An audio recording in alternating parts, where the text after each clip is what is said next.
Listen, look at me. Many will call you. Are you hearing what I'm saying?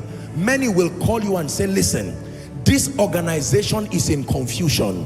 We hear you are a Christian and we like the context of your spirituality. How much can we pay you? Come and help reorder this organization. Use the same value system that made your church dexterous. Import it to our organization.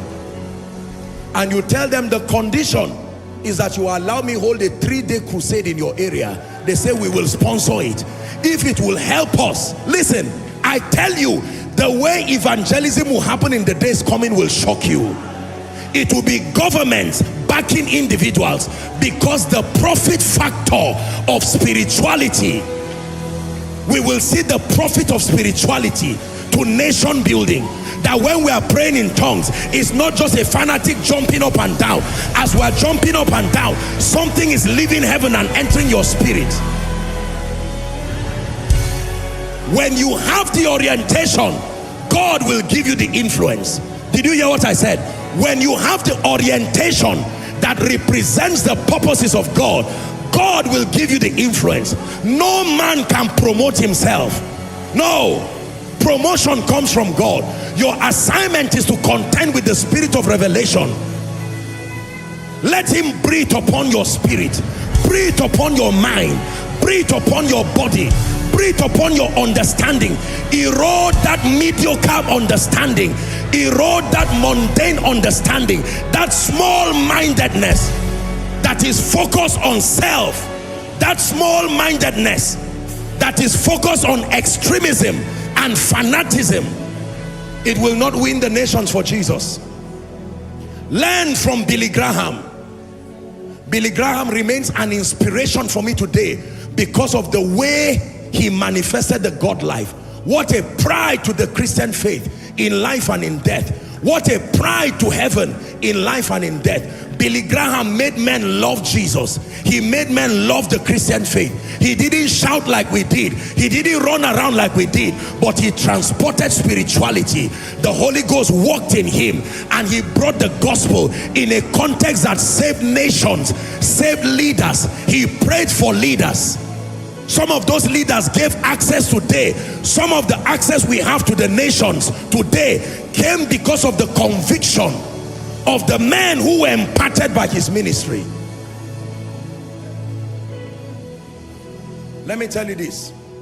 Africa, we must tame our excesses. We must tame our idea of spirituality. Most of what we call spirituality is fanaticism and extremism that misrepresents Jesus. We will keep making a mess of the continent before the world and bring reproach to the name of the Lord until we understand what the faith life and the faith pursuit is about. There are still over 7 billion people thereabout to come to Jesus Christ. In preparing my lecture notes for the lectures coming, it made me to learn a lot. I explored statistics of all kinds, derived ideas from intellectuals, from the economic realm, and several people like that, just in preparing the piece of, thoughts that we'll be sharing.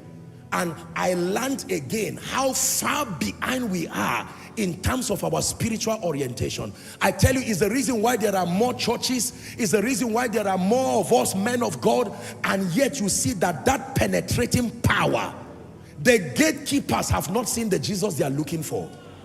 Did you hear what I said? The gatekeepers that allow for a free flow of the gospel are looking for a kind of Jesus and a kind of spiritual orientation we have not yet presented. We must grow out of our petty small-mindedness and look globally and see to it that there is a burden upon us for the nations. It will not happen through extremism and fanaticism. Again, learn from Billy Graham. Billy Graham is an extreme model and a worthy influence. Every believer that knows God and loves kingdom come, evangelist or otherwise, among the many followers you should follow, I tell you, I recommend for you. He is a man. I believe he has his imperfections. I believe he has his limitations, but he's a commendable model to guide your understanding. He is a very intelligent capture of translating spirituality to territorial transformation.